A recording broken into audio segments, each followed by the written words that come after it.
حضرت علی علیہ السلام کا عہد نامہ محمد ابن ابی بکر کے نام جب انہیں مصر کا حاکم بنایا۔ لوگوں کے سامنے اپنے شانوں کو جھکا دینا اور اپنے برتاؤ کو نرم رکھنا، کشادہ روئی سے پیش آنا اور نگاہ و نظر میں بھی سب کے ساتھ ایک جیسا سلوک کرنا، تاکہ بڑے آدمیوں کو یہ خیال نہ پیدا ہو جائے کہ تم ان کے مفاد میں ظلم کر سکتے ہو اور کمزوروں کو تمہارے انصاف کی طرف سے مایوسی نہ ہو جائے۔ پروردگار روز قیامت تمام بندوں سے ان کے تمام چھوٹے اور بڑے ظاہر اور مخفی اعمال کے بارے میں محاسبہ کرے گا۔ اس کے بعد اگر وہ عذاب کرے گا تو تمہارے ظلم کا نتیجہ ہوگا، اور اگر معاف کر دے گا تو اس کے کرم کا نتیجہ ہوگا۔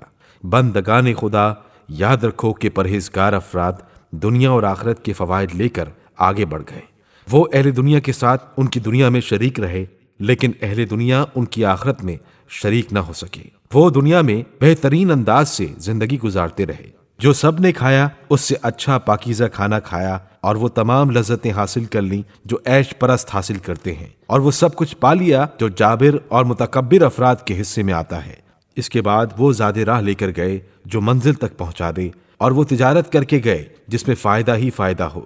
دنیا میں رہ کر دنیا کی لذت حاصل کی، اور یہ یقین رکھے رہے کہ آخرت میں پروردگار کے جوار رحمت میں ہوں گے، جہاں نہ ان کی آواز ٹھکرائی جائے گی اور نہ کسی لذت میں ان کے حصے میں کوئی کمی ہوگی۔ بندگان خدا، موت اور اس کے قرب سے ڈرو اور اس کے لیے سر و سامان مہیا کر لو کہ وہ ایک عظیم امر اور بڑے حادثے کے ساتھ آنے والی ہے، ایسے خیر کے ساتھ جس میں کوئی شر نہ ہو، یا ایسے شر کے ساتھ جس میں کوئی خیر نہ ہو۔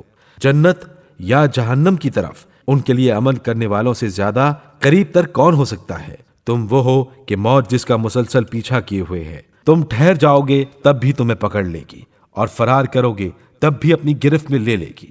وہ تمہارے ساتھ تمہارے سائے سے زیادہ چپکی ہوئی ہے، اسے تمہاری پیشانیوں کے ساتھ باندھ دیا گیا ہے، اور دنیا تمہارے پیچھے سے برابر لپیٹی جا رہی ہے۔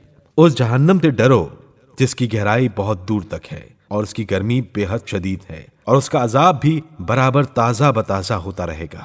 وہ گھر ایسا ہے جہاں نہ رحمت کا گزر ہے، اور نہ وہاں کوئی فریاد سنی جاتی ہے، اور نہ کسی رنج و غم کی کشائش کا کوئی امکان ہے۔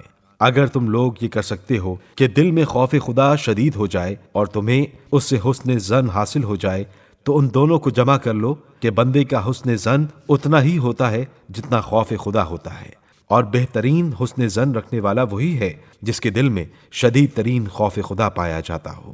محمد ابن ابی بکر، یاد رکھو کہ میں نے تم کو اپنے بہترین لشکر اہل مصر پر حاکم قرار دیا ہے۔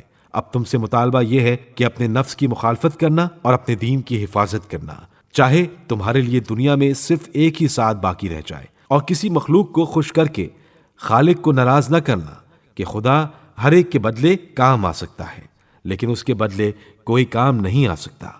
نماز اس کے مقرر اوقات میں ادا کرنا، نہ ایسا ہو کہ فرصت حاصل کرنے کے لیے پہلے ادا کر لو، اور نہ ایسا ہو کہ مشغولیت کی بنا پر تاخیر کر دو۔ یاد رکھو کہ تمہارے ہر عمل کو نماز کا پابند ہونا چاہیے۔ یاد رکھو کہ امام ہدایت اور پیشوائے ہلاکت ایک جیسے نہیں ہو سکتے ہیں، اور نبی کا دوست اور دشمن یکساں نہیں ہوتا۔